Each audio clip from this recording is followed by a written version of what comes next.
Good morning, everyone, and welcome back to this first panel on offshore wind. It's my pleasure this morning to introduce Mike Olson. Good morning, everyone, and welcome back to this first panel on offshore wind. It's my pleasure this morning to introduce Mike Olson. Yeah. My mistake.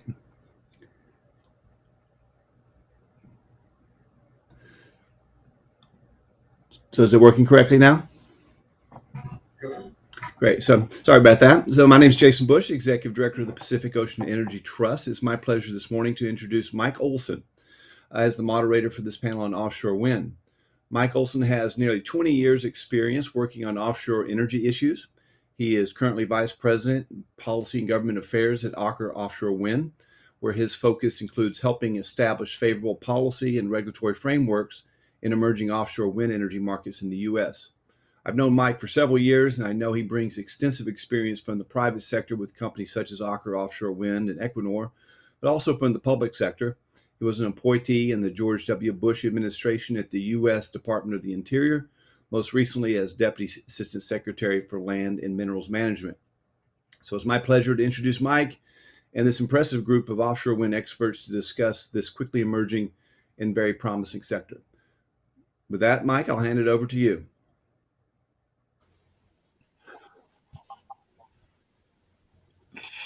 Thank you. Thank you, Jason. I am hearing a horrendous echo. I don't know if anybody else is. Maybe it's just on my end.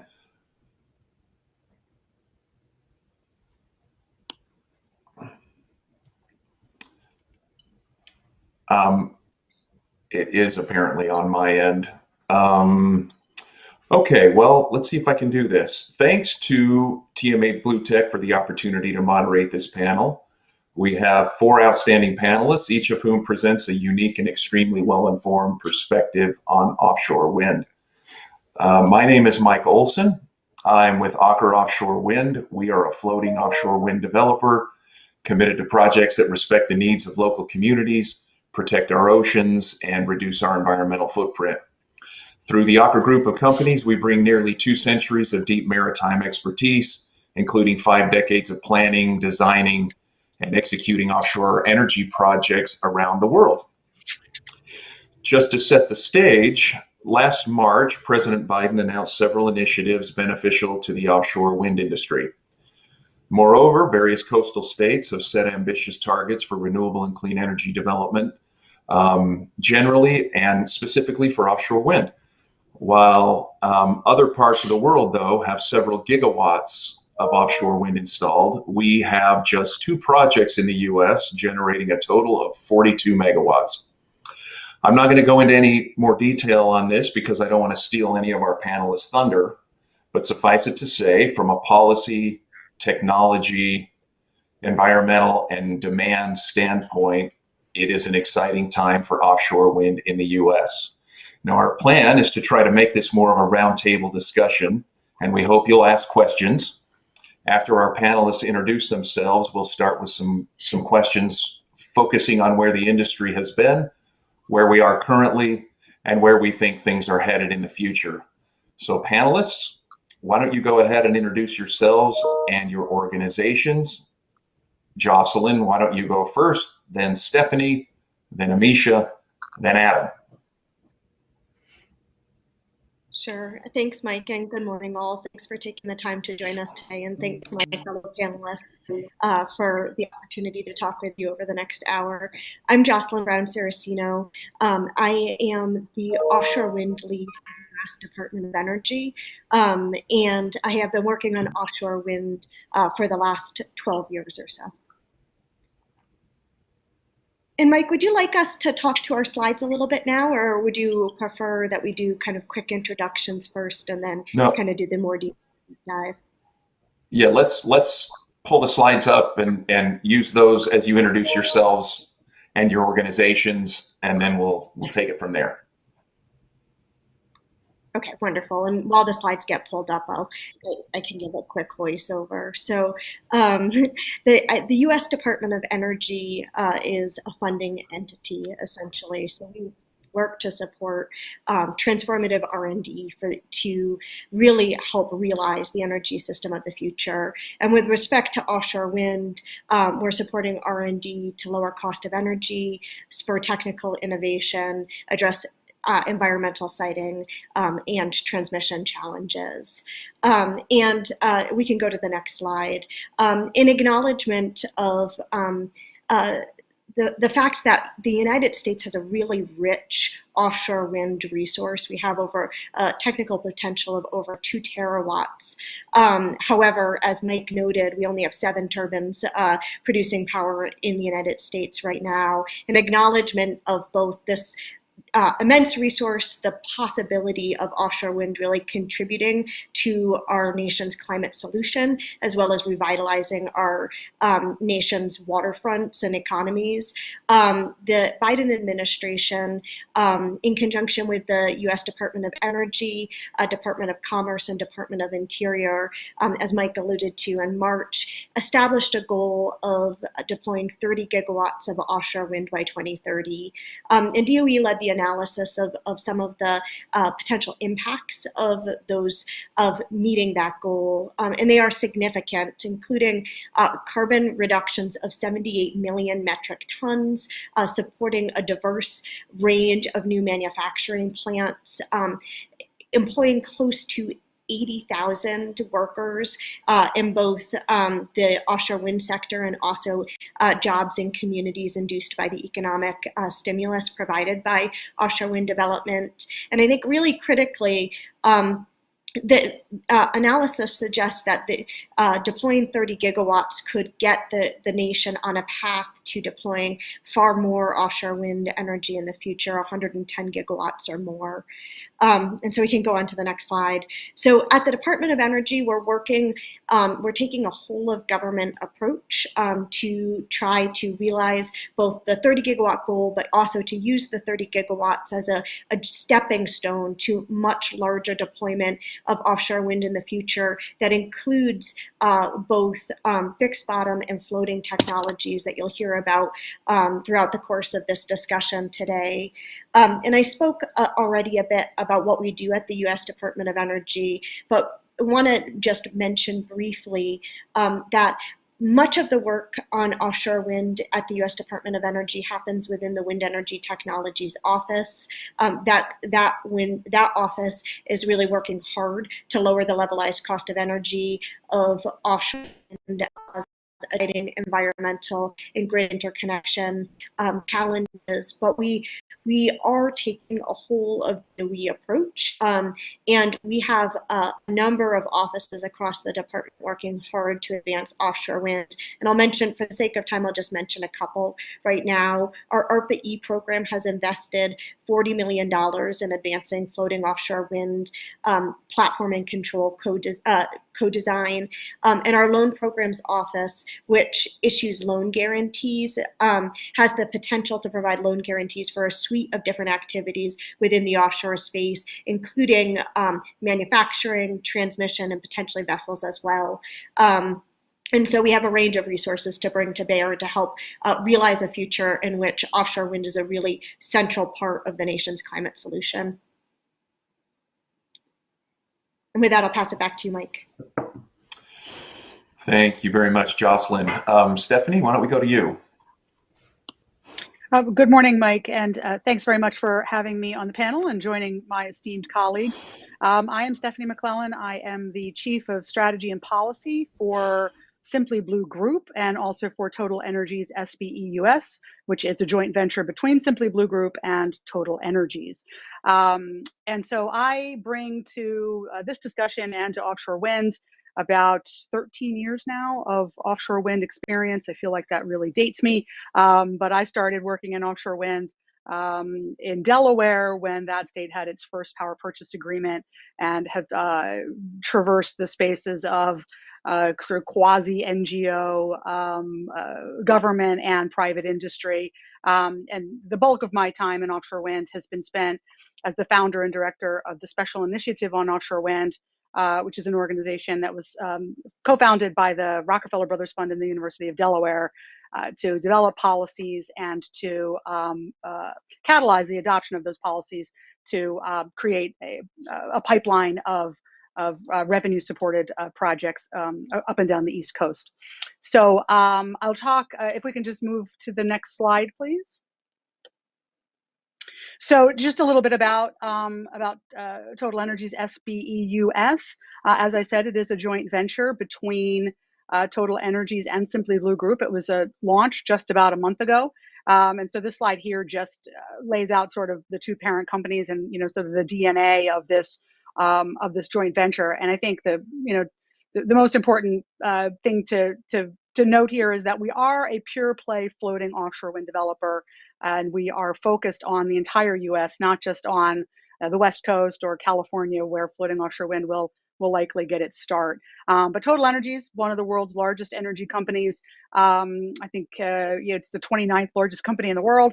They are a multi-energy company with an ambition to install 100 gigawatts of global renewable power by 2030 and 30 gigawatts of renewables by 2025. And considering that it's almost 2022, they've set out quite a set of ambitions for themselves.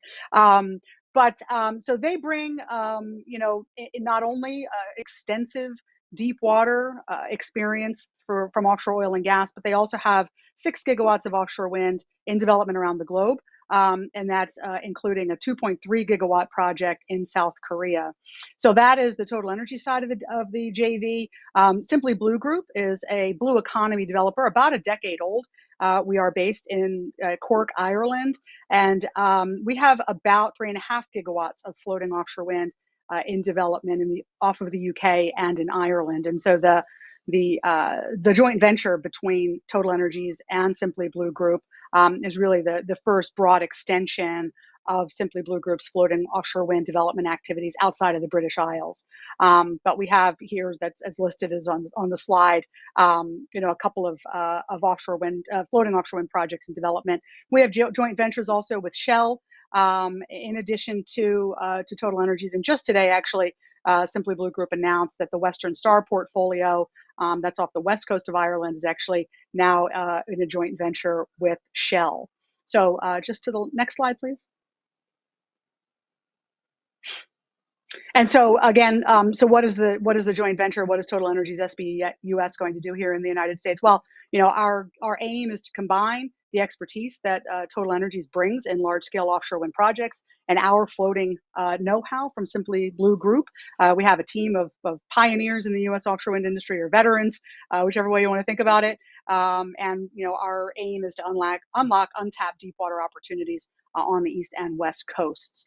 And so, again, I will look forward to the conversation, but that's a little bit about me and about Total Energy's SBEUS.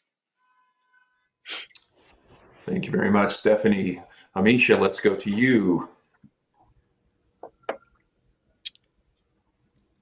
Hi, can I have my slides?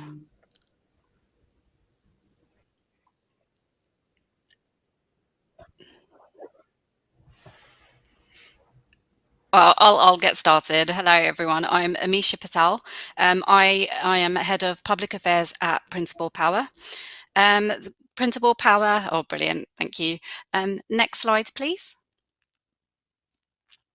Just to give you a bit of an overview about Principal Power, we were founded in 2007. We are a floating offshore wind technology and engineering services provider, and we are behind the WindFloat concept, which is a 3-column semi-submersible floating platform for offshore wind turbines. And this can be deployed in water depths up to well over 1,000 meters. We're headquartered in California, so we're homegrown. I'm very proud of that. And we have offices around the world. So as the floating offshore wind industry is expanding globally, so are we.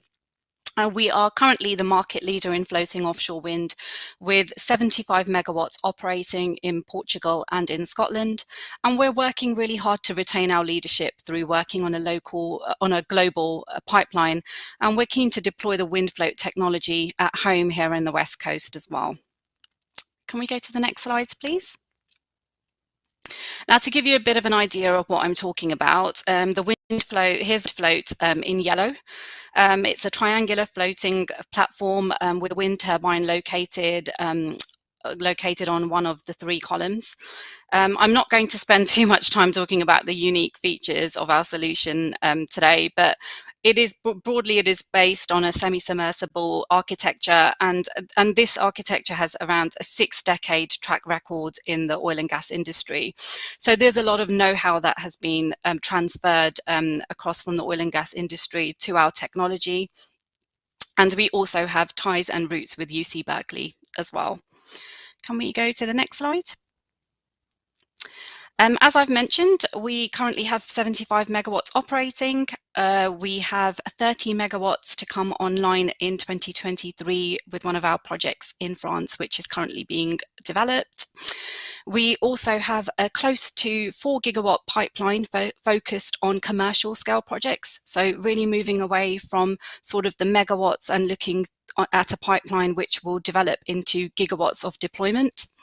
And just to give you an indication of the market size, our analysis indicates a market of around 45 gigawatts of projects currently under development.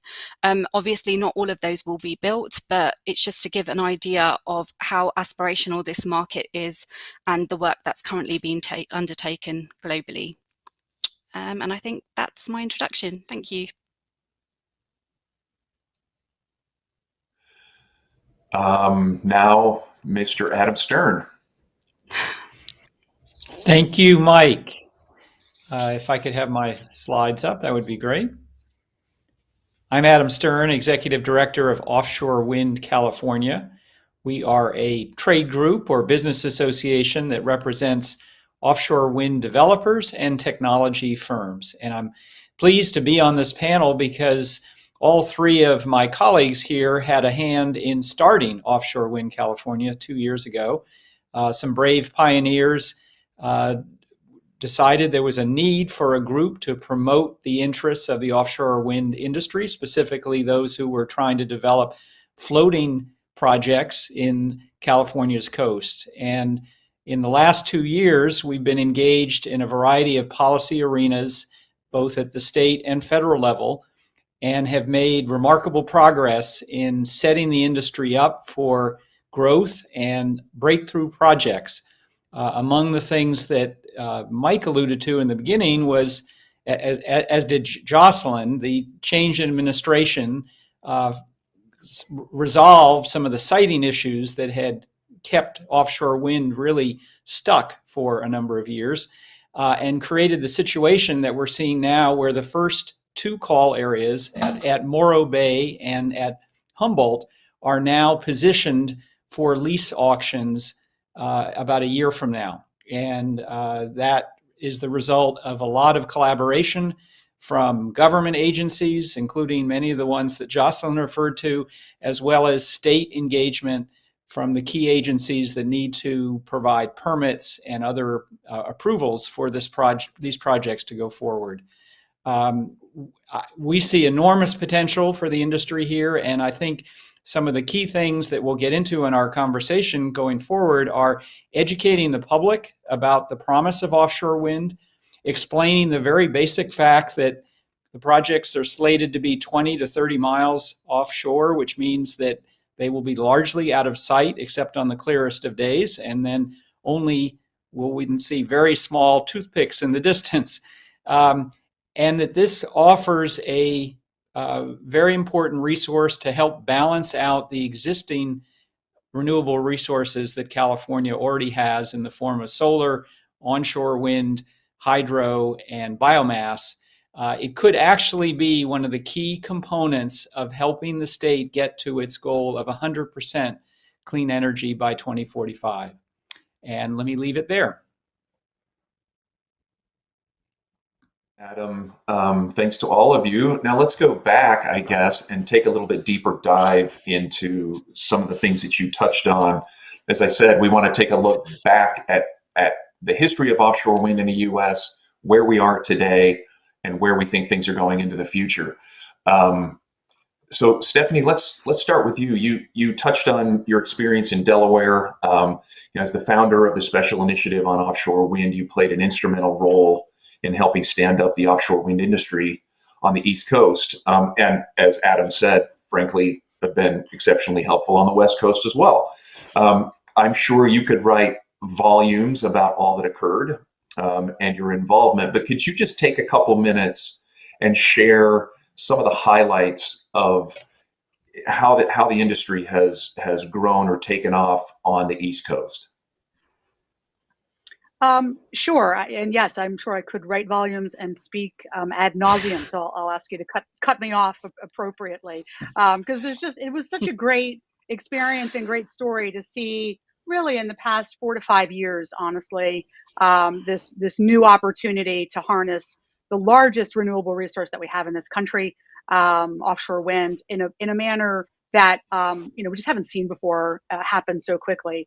And so I think the key lessons are, or not the lessons, but I think the key threads of this was state leadership and state action. And so, not to in any way give short shrift to the role of the federal government and certainly what the Biden administration is doing today. But as Adam said, the way that this happens in making markets is at the state level. And that's really what we saw on the East Coast. And I think that's what the story of offshore wind in the U.S. has been thus far, is watching states from Massachusetts right on down the coast, putting into place the policies that provided a visibility to the offshore wind industry, to the market, to say this is actually going to be a real industry here. We are going to create a market for you to sell your product, clean electricity generated from the winds offshore.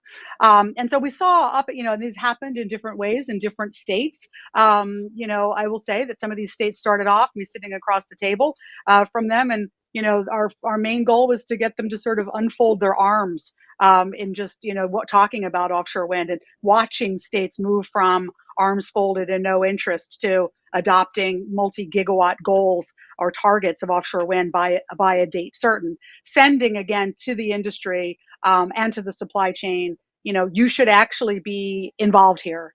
And as we saw this large market now on the West Coast, up to 30 gigawatts or more of public policies that commit utilities in those states to purchase offshore wind, we started to see real cost reductions occur. As there are more players in the market, competition increases, and we always talk about competition as sort of being poor man's cost reduction. Without an active federal government doing the work to help bring down the levelized cost of energy, it's the poor man's cost reduction is sort of bringing a lot of people who want to win a power contract, and they'll sharpen their pencils and they'll reduce the costs. And so now we are sitting here. I think we're a lot of this activity happened during the Trump administration, when the federal government was frankly less active on offshore wind, notwithstanding a lot of activity kind of at the staff level, but politically there was not the support for it in the way that the Biden administration has come in and very actively taken a leadership role to make this happen and get it over the finish line. But I bring up the state activity because frankly, had that not happened over the course of the past 5 years, the Biden administration would not be starting from a solid place with all of these state commitments, with lower costs, with supply chain activity, and with really the robust engagement that has happened, that has started to bring stakeholders to understand the value of offshore wind, and frankly to engage in the process to figure out ways that we can all move offshore wind forward together. So there's a lot still left to do. I don't want to gild the lily, but why don't I stop there, and hopefully that sets the stage a little bit for where we are on the East Coast and a little bit about how we got there. Perfect. Thank you, Stephanie, very much. Jocelyn, let's go to you. And you touched upon some of this stuff during your introduction. So at the risk of having you go back and kind of restate some of the things that you've already said, maybe go a little bit deeper. As Stephanie mentioned, the Biden administration has been exceptionally active on offshore wind since the president took office. And you personally have been instrumental in working to put together the plan or the goal, the target, the stuff behind the scenes that the administration has come out and announced. Can you, given your role at the Department of Energy, can you explain a little bit more about where we are today, the steps that the administration has taken, is taking, and maybe touch, if you can, on some of the things specifically that DOE is doing to advance the offshore wind industry. Sure, And by yeah. the way, let me pause. I'm sorry, real quickly to interrupt you. We do have, don't forget, 3 or 4 or 5 more slides that if you want, we can pull them up as a visual aid as you all are talking. Okay, great. Thanks, Mike. Yeah, I'm happy to speak to those points. I had mentioned prior the 30 gigawatt target that the Biden administration announced in March. And I think that has been complemented with both additional sets of really tangible goals as well as a lot of progress over the last year. So at the same time, the gigawatt target was announced a target of reviewing 16 construction and operation plans by 2025. And then just in October, announced a schedule for lease sales that has BOEM aiming to issue 7 new lease sales by 2025. And since March, I think we've seen a lot of really positive action on both the federal level, and also I think the supply chain responding. So we've seen the approval of the first construction and operation plan in Vineyard Wind. We've seen the establishment of new wind energy areas off of New York and California. Stephanie talked very eloquently about the importance of state leadership here and state policies and state commitments. Almost 40 gigawatts at this point. And we've seen a whole suite of really exciting supply chain investments, including just this week an announcement of a commitment to construct the first U.S. flagged Scour Rock vessel. And we're seeing costs fall too, both domestically and internationally. Just in the last year, for offshore wind are on the order of 16%, and that's against a backdrop of costs falling on the order of 60% since 2015. So we're seeing a lot of really positive progress with respect to offshore wind, but there is still, to get us from a place where we've got 7 turbines in the water, there's a lot left to do. And at the Department of Energy, we're thinking about that in kind of 4 major action areas, the work that we can do to kind of continue the positive trajectories with respect to cost reduction, both to help us catalyze the development of near-term development of offshore wind, but really all of the work that we can do as the federal government to help unlock floating offshore wind moving forward, and to make sure that floating offshore wind is also a significant part of offshore wind development in the United States. I mentioned the funding, the investment that we've made in floating offshore wind technology. We also stood up the National Offshore Wind R&D Consortium through a solicitation several years ago, and have been partnering with NYSERDA as well as the consortium and its host of partners on that end. The Department of Energy just last month announced support for a total with cost share of $23 million for research on both the East and West Coast, so both helping us understand and develop solutions to environmental impacts on the East Coast, but also do the work that we need to do to help prepare for the sustainable development of floating offshore wind on the West Coast. We're working really hard to address potential future transmission constraints, including an RFI, a request for information earlier this year with respect to research needs, a literature review and gaps analysis that we published just a couple months ago. And then just last week, we announced the initiation of a major Atlantic interconnect study looking out to 2050 at potential future offshore wind scenarios in the future topologies, and looking at potential costs and benefits of those transmission futures. And then finally, we're working really hard to help resolve some of the supply chain issues.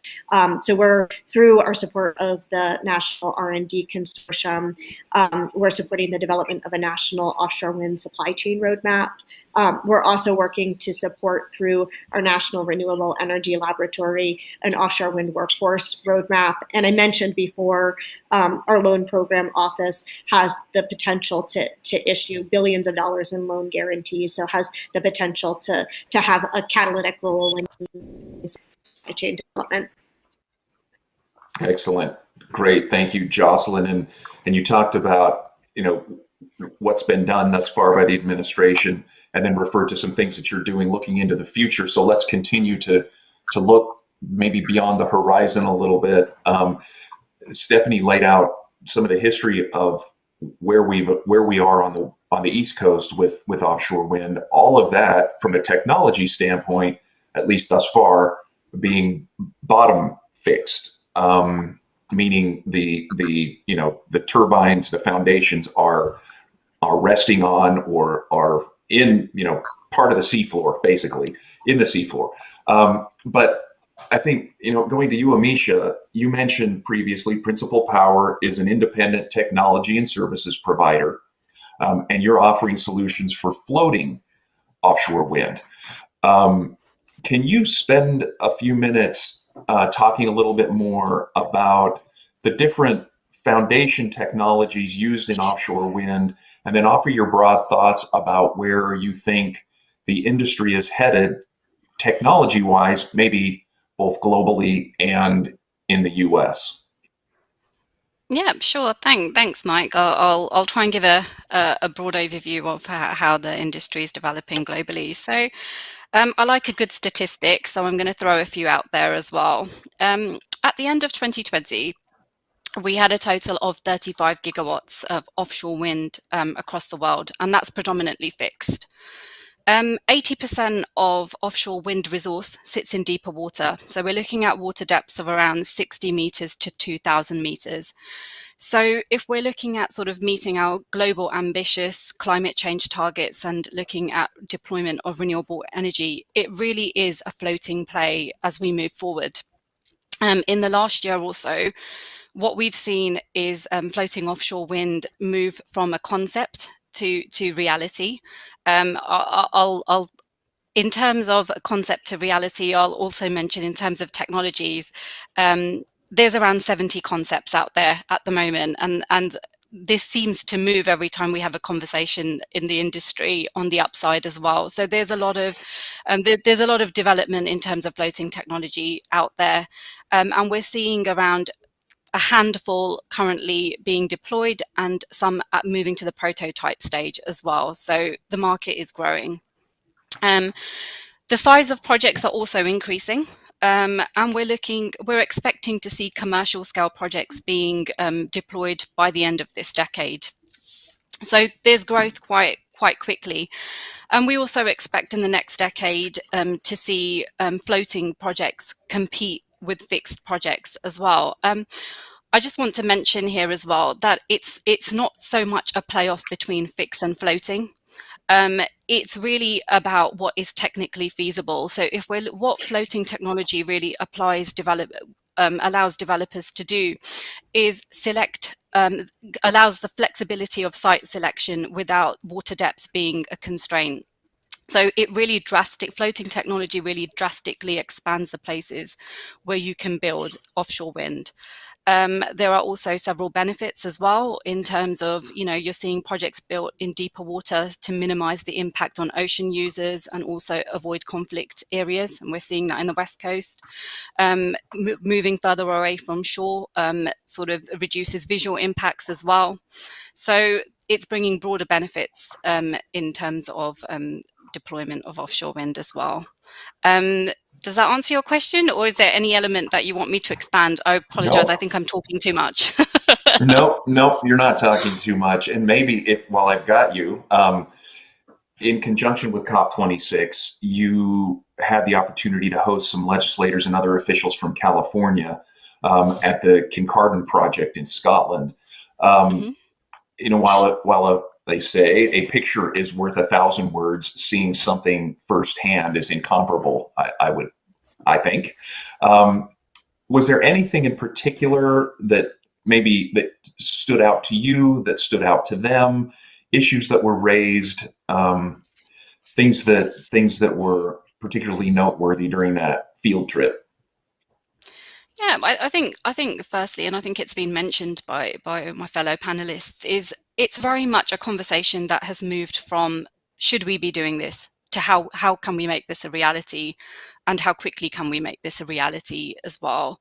I think there's broad acceptance that floating technology has a key role to play in meeting meeting renewable energy deployment targets. Pertinent to California is the SB 100, which Adam has already mentioned. So I think in terms of actual making a contribution, I think there's sort of unanimous agreement there now. If we go to the specifics of the technology, it's how stable floating technology actually looks on the water. I think that was something that was really noteworthy. The North Sea is very choppy, so to actually see the structures stable and generating was, I think reality really hit home that these structures could come home, and it's real now. We've moved away from concept to reality. The sheer scale as well. Kincardine project is generating, it's 48 megawatts and it's 5 units, hosting 9.5 megawatt turbines. You're looking at sort of the tip of the blade to the structure. There's a 20-meter height. So I think getting up close there, you really realize the scale of these structures, and they're going to get bigger. So I think that was, I think those elements were really, really noted. And I think a key aspect of the conversations that we had with state officials, legislators, senators, assembly members was collaboration.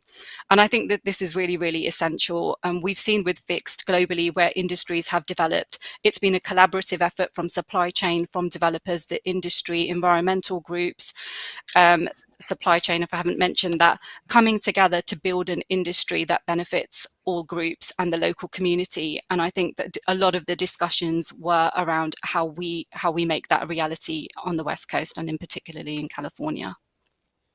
Perfect. Thank you.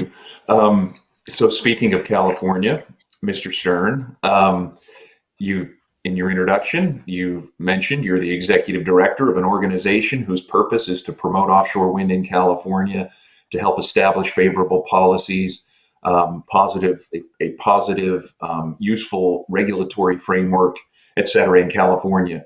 The California offshore wind story is an interesting one that involves a lot of effort by a lot of people. But while we're just getting started there, you mentioned the designation of wind energy areas. We are now, or where we are now, has actually been years in the making. And you talked a little bit about this in your intro. Can you spend a little bit more time here talking about what makes California unique from an energy perspective, why offshore wind will or should play such an important role in California's energy mix, and some of the hurdles that we have had to jump thus far to get to where we are today? Happy to, Mike. Thanks for setting me up so well. And you've been a big part of that history, one of the early people who saw the opportunity in California and started talking with policymakers. I also want to thank Amisha for her terrific tour guide service, bringing legislators up close to the projects themselves to help them envision how this could be a part of California's energy picture going forward. The history in California is interesting. Of course, we've been a leader in renewable energy. We made enormous advances in the last decade with solar and onshore wind. We now have roughly 60% of our electricity supply comes from carbon-free sources, which is remarkable. There's actually an app on the California ISO that you can download that track in real time the progress California is making. But with all that significant achievement, what has become apparent, and really in the last few years in the process of preparing the response to the SB 100 legislation, policymakers became aware that there was a big gap, that we made all this progress, but we didn't know what were going to be the components of the rest of the pie that would bring us to 100% clean energy. And offshore wind, in part because of the advances that Jocelyn referred to in terms of cost reduction, the experience on the East Coast that Stephanie played a leadership role in catalyzing. Suddenly, offshore wind emerged as a contender for being one of the remaining parts of the puzzle that would get us to this vision of 100% clean energy. And in particular, there's a path that happens almost every day in California where the sun rises and solar starts to produce a significant part of our electric grid. But then, of course, when the sun goes down, we're faced with a gap, and we're relying currently on natural gas to fill in that 8 to 12 hours of time. And it turns out from the research that the National Renewable Energy Laboratory has done, offshore wind is at its strongest in the evening and night, exactly the time when we need this extra supply to balance our grid. And that revelation, together with some blackouts that happened the summer of 2020, it really put a spotlight on this problem, I think helped contribute to the momentum that now offshore wind is taking advantage of. And I want to mention another key part, which is that in the last year and a half, a coalition of environmental organizations, environmental justice groups, labor unions, and industry worked together to put forward a piece of legislation now known as AB 525 to direct the state of California to develop a strategic plan, including targets for how much offshore wind would be produced over certain years, 2030 and then 2045. This law was passed in September and signed by Governor Newsom.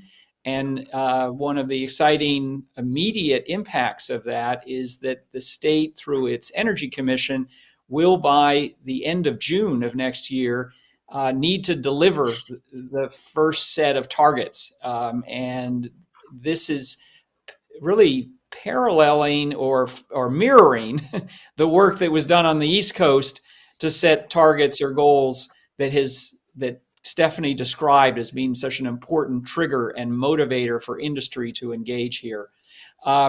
With respect, Mike, to the question about hurdles, there are a lot of them, and they cover the gamut from completing the siting process.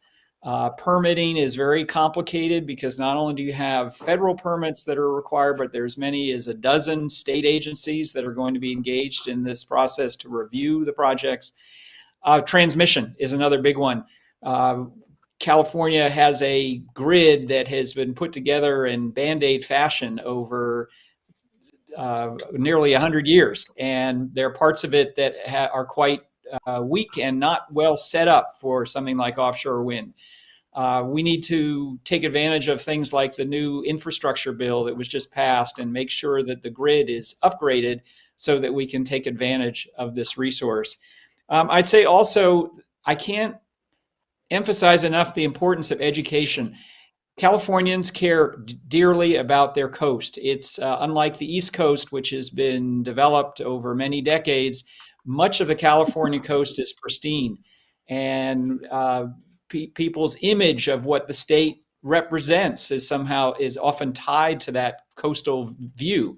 We need to help people, from policymakers to ocean users to citizens who go to the beach, understand how this technology works, to appreciate that we have 20 to 30 miles off our coast one of the most amazing resources our planet offers. And if we do this right and develop it responsibly and take care of our wildlife and other cultural resources, this could actually be one of the pivotal dimensions of getting to the 100% renewable energy that we need to in order to address our climate change issues. There are more challenges we could discuss, and I look forward to if there is still time in this program. But I want to just again thank some of the leadership from people like Mike and Stephanie, who saw this future early and kind of set the stage to then take advantage of the political momentum that we've now gotten from the new administration. Thank you, Adam, and thank you very much for the kind words. I appreciate it. Like I said, there were a lot of people involved. You yourself being one of those. But thank you. I appreciate it. Stephanie, let's go back to you for a minute and talk supply chain and the development of a supply chain in the U.S. One of the things we hear about with respect to offshore wind generally, and then more specifically to floating wind, where's the supply chain going to come from? How is that going to work?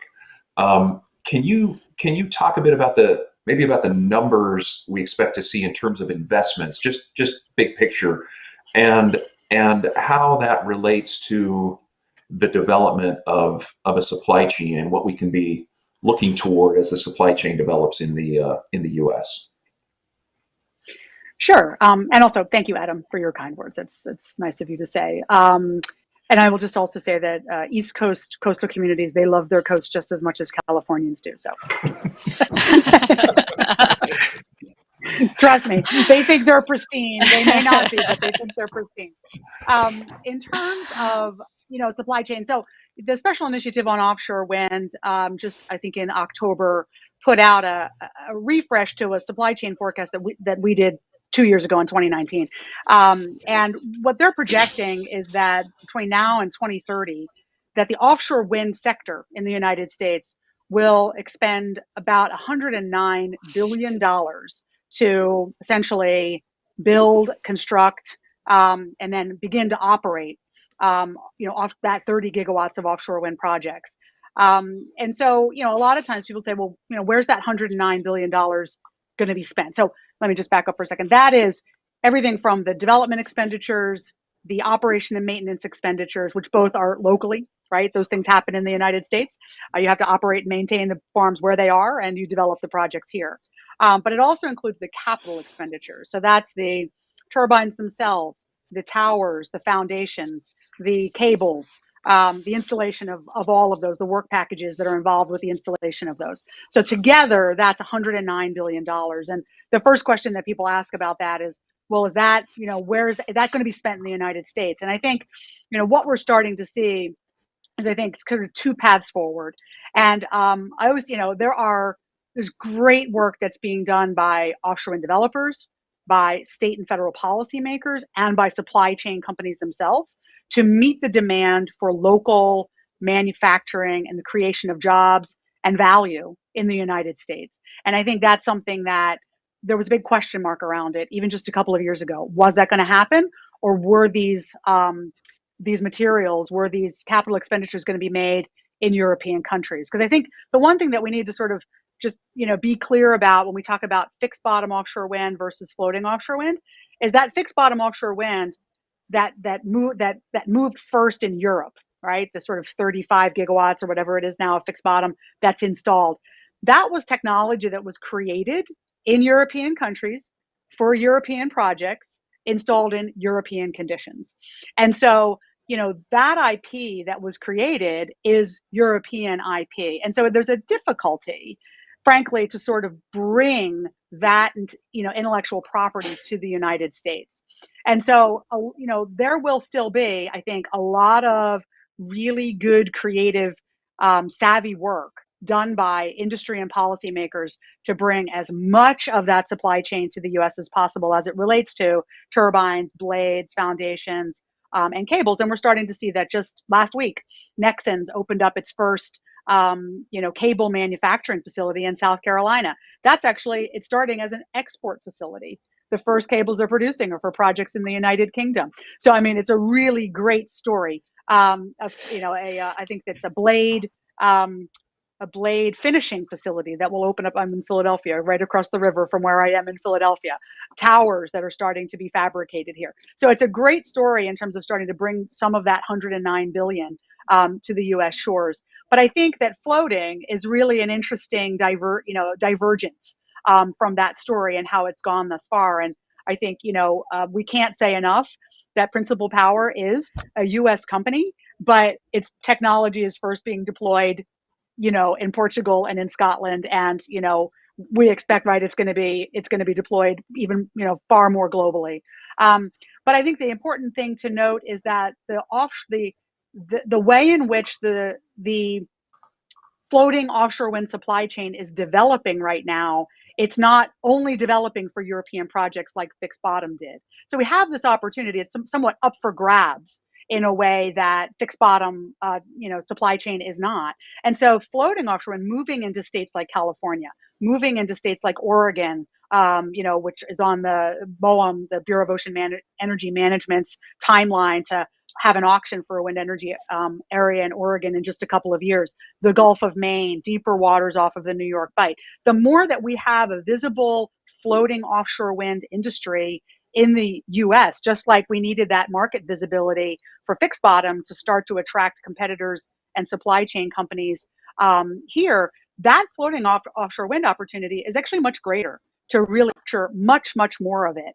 And also, to be clear, that 109 billion, it doesn't include anything that's in that floating offshore wind supply chain right now, because the methodology of that project was to look at, for what's already contracted and leased, what will be the capital expenditures, DevEx and OpEx associated with those. So floating offshore wind presents this whole new opportunity on top of that 109 billion, and it's up for grabs. So, this is the reason why Total Energy's SBEUS is really focused on floating and forging the next frontier, because we really do believe that done right, we'll be able to really drive a much bigger and broader offshore wind supply chain for the U.S.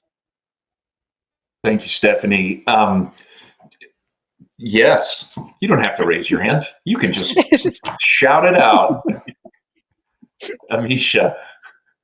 I just want to build a little bit on the points that Steph has made as well. I think in terms of sort of supply chain development for floating, the wind float is an example, as I've mentioned before, of leveraging oil and gas sector capability.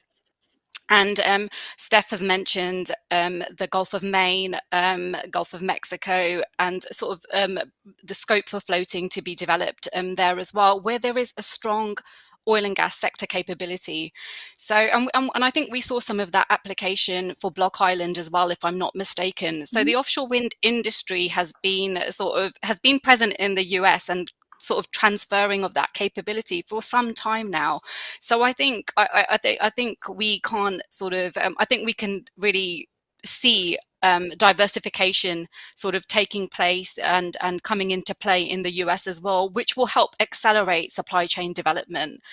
And we're seeing examples of that around the world. ScotWind, for example, where there's a big leasing round currently of 10 gigawatts up for grabs, quite a lot of floating there as well, and really leveraging, I think a lot of the developers have had to place supply chain plans within their bids and show how they're going to encourage supply chain capability, and fabrication is one of those areas as well that is being looked at in ScotWind. So I think, yeah, oil and gas sector capability, certainly potential to tap in there for the US.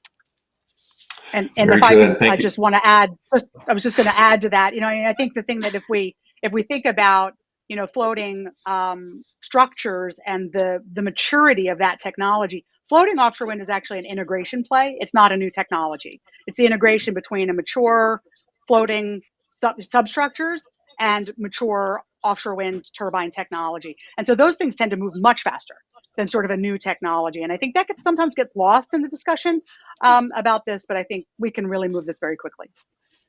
Thank you both. Jocelyn, anything that you would like to add to this discussion on this particular topic? And then I have something else I want to ask you about. Yeah, I guess just to underscore that I think that the Biden administration has been very supportive of really trying to build a robust uh, domestic supply chain for offshore wind in recognition, I think, just of everything that was just said with respect to both the economic value that it can bring, the jobs, but also the potential role for offshore wind as part of a just energy transition. And the way in which offshore wind can flow benefits to communities. And so I think that there has been just a really strong signal on lots of fronts that there's support to not only build, the near-term supply chain in the United States, but also kind of looking toward the future. How do we design for U.S. manufacturing as we're thinking that opportunity space for floating?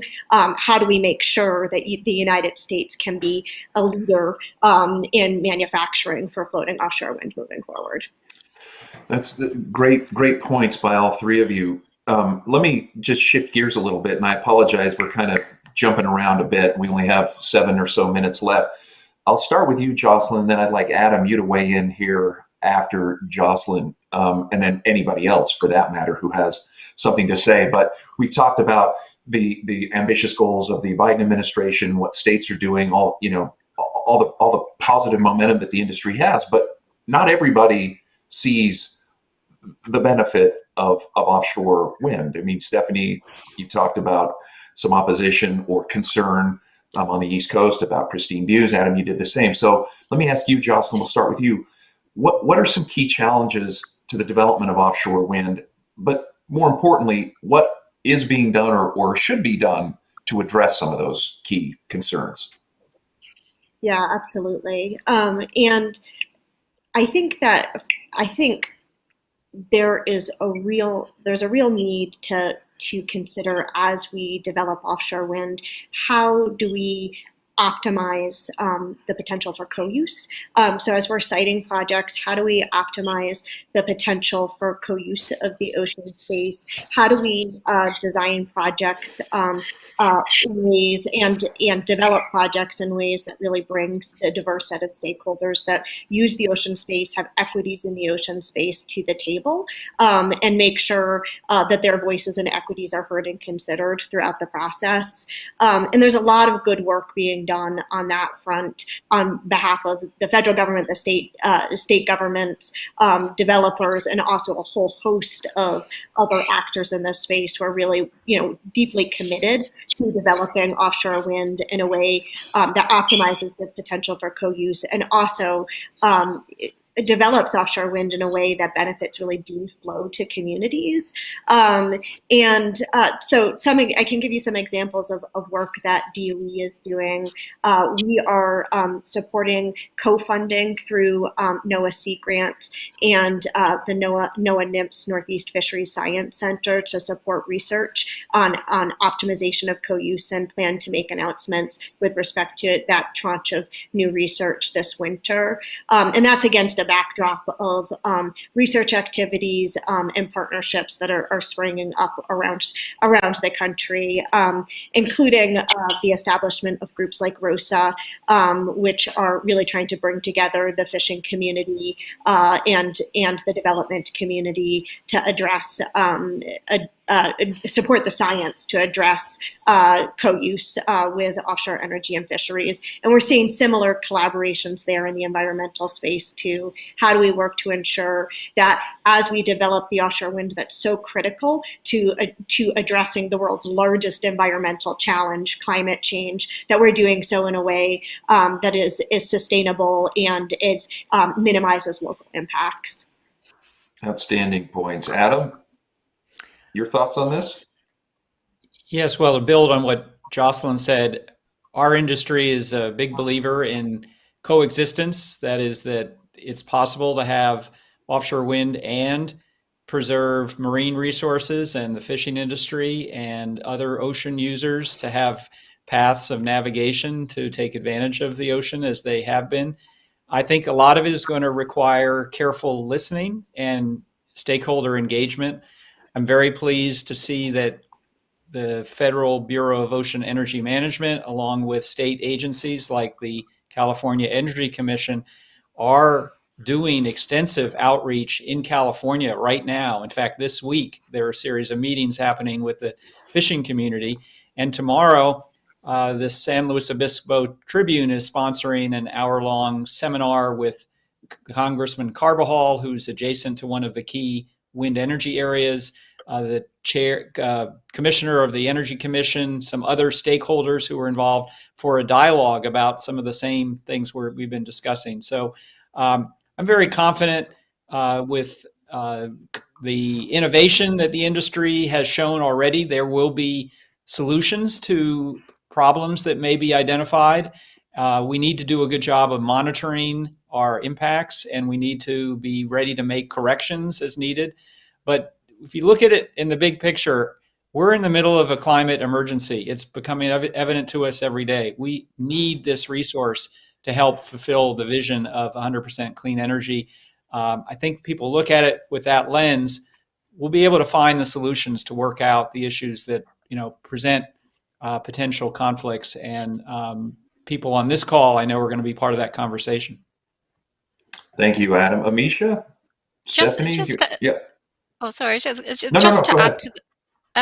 add to that, we see this as an environmental opportunity, and where projects are currently being deployed, environmental conservation, community benefit is at the center of development. I think that's really, really important. There's a lot of ongoing research as well. I can give an example of our project in France, where the project is located in a protected marine area, and we're currently researching artificial reefs to be deployed on the floating structures as well. So we see that as a key requirement moving forward as well. So work is being done. And I think Mike, just referring to one of the projects that Principal Power is working with, Aker Offshore Wind and Ocean Winds in South Korea. The project has been strategically located 75 kilometers away from shore, in conjunction with stakeholder engagement with government and local groups to make sure that it's located in a deconflicted site, and also providing clean air, because air quality has been a real problem for the community and in South Korea as well. So we've worked really, really closely on the development of that project.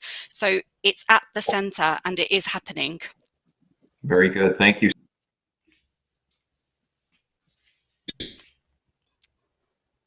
Did you want to add anything? No?